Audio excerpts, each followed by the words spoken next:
Welcome back to Let's Just Play. Today we're going to check out the very silly and very fun Tiny Laser Heist. It's a game that can play 3 to 6 players, and the age recommendation is 14 plus, but I think you can get away with much younger. My 6 and 7-year-old played it with me, needed a little bit of help on the reading, but otherwise very, very good still for that age range. So without further ado, let's get started learning how to play Tiny Laser Heist. So we're ready to set up Tiny Laser Heist. The first thing you need to do, if you haven't done so already, is build the black box or the black frame for your Tiny Laser Heist for your museum. Place the museum board down in the bottom, and then add your bungee cords for your lasers. So you don't need to start with all the cords, just add 5 to start with. There's no particular rules, just make sure that they're not touching each other and they're not touching any of the pieces on the board. The only other guideline is to make sure that there's no slack. So they do need to have some tension to make it easier. We don't want them just popping out for no reason. So add 5 of those to start. And then there are 5 rooms in the museum and there's only 4 gems. So you need to add 4 little pillows or little beds for the gems in 4 of the rooms.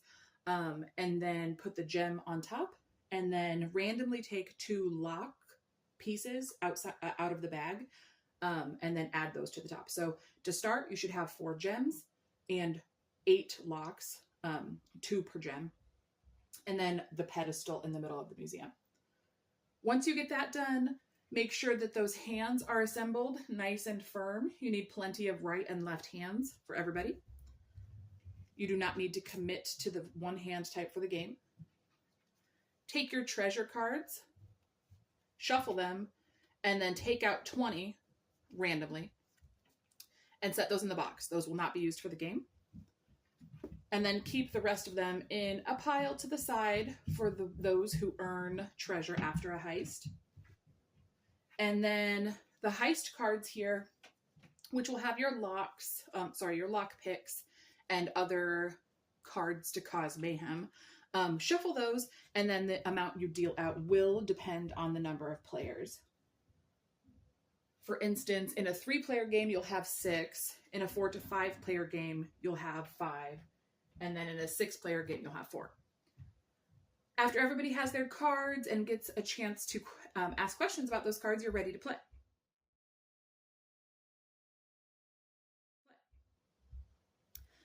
So to start Tiny Laser Heist, we have this cute little mask. So the heist leader will either wear the mask, or if you're like me and you wear glasses, just put it in front of you so everybody knows that you're the leader. So you will be a part of the heist. So each turn is going to work the same way, and the heist leader will rotate clockwise after that. So the first player in the directions, it says the person with the cleanest criminal record. So you can absolutely play by that. It's kind of silly.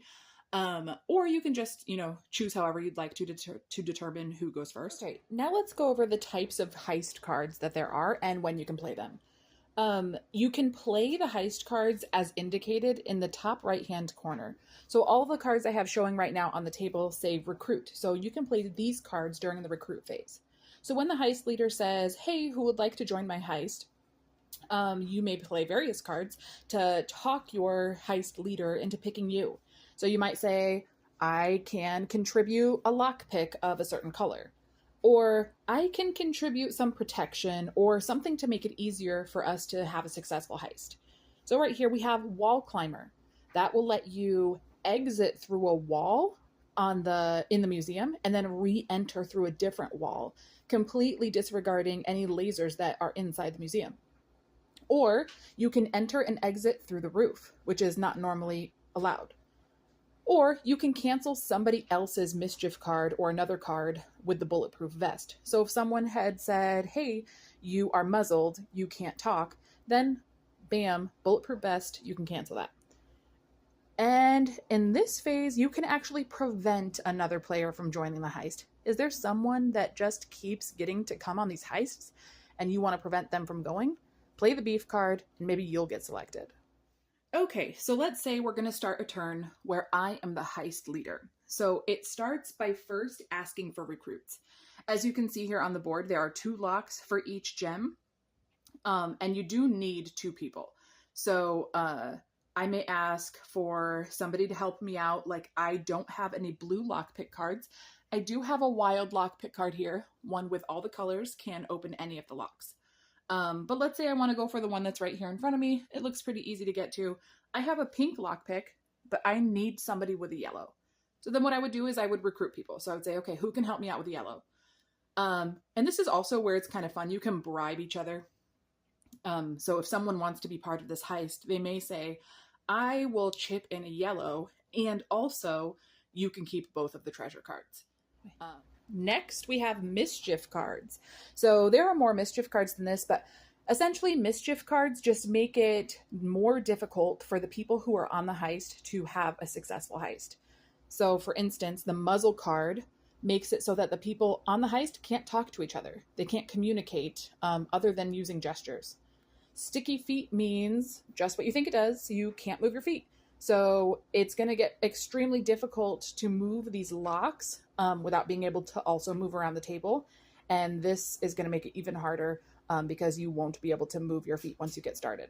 And then, of course, blast door blasts one of the sides of the museum. So you can't use one side to enter or exit through. Okay, so now I'm ready to make a plan with my person who's coming with me on this heist. And there's a couple of rules when you're removing the locks. So again, you have to have cards that match the colors. You can move them as one big stack. So I can move 2 at a time. If I do that, I must place them, I can place them on one stack.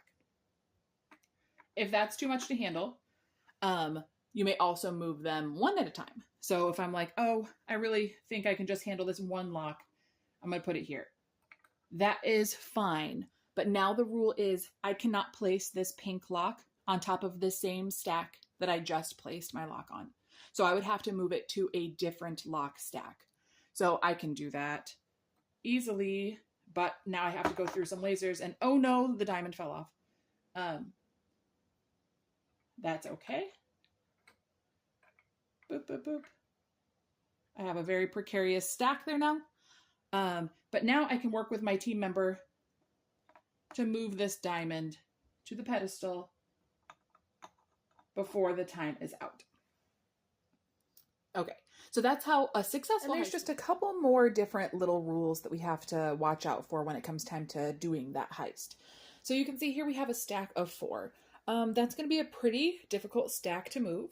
And remember, you can have any number of people that you want. You at least have to have 2. But it may behoove you to have more than 2 in this case. But let's just say we have 2 because I have 2 hands. You can take any number of locks off the diamond as you want. You could do 2 at a time, but remember, you can only move to a stack once. You can choose to do all 4, or you can choose to do 1 at a time, except not the whole time because there's only 3 other stacks. In the event that you knock over locks, let's say I was trying to grab it and oh no, they all fell. You need to restack them up before you can move them. If you're planning to move the 3 together. Alternatively, you can take them 1 at a time, remembering that you can't restack on a stack that you've already stacked on. So in this case here, you'd probably want to restack those 3 locks. Whoops, you're gonna knock it over again. This game is much more difficult with 2 different hands rather than the 2 same hands that I'm showing you. And then you may move those from the stack. If the stack falls over when you're stacking it like that, then same thing. You have to restack them all up before you can get the gem that you were after. If there are locks on the museum floor at the end when your heist timer goes off, then those locks all get discarded back to the lock bag and you reset the diamonds and you stack 2 new locks on top of them. Also, there's a chance that while you're performing your heist, you may accidentally trip one of the wires. Okay, so Those are pretty sturdy usually, but if you hit it the wrong way, you're going to trip one of them. If you trip a wire, or sorry, a laser, Tiny Laser Heist, if you trip a laser during your heist, you must stop the heist immediately and clean up all of the locks on the museum floor, and then the heist turn moves to the next player. And if you do have a successful heist, you draw the number of treasure cards equal to the number of locks that were on top of the gem. So in that case, we had 2 locks, so we would get 2 treasure cards. And those would be split amongst the teammates, the heist mates, however you had agreed upon beforehand. So usually 1 per person, but maybe I said, no, I'm going to keep both of them, but you can still come along. After the heist is complete, whether or not it was successful, you may have cards that you can play to earn money. So this one right here, Double Cross, let's say you participated in a successful heist, but the reward that you got was not very much. So you can actually swap rewards with another heist member after the money cards are drawn. Even if you had negotiated to only receive 1 card, this Double Cross allows you to swap cards. Let's say they received 2. You're going to swap both of their cards for your 1 card. Table scraps is whether or not you were in a heist, you are going to get a reward for it if the heist is successful.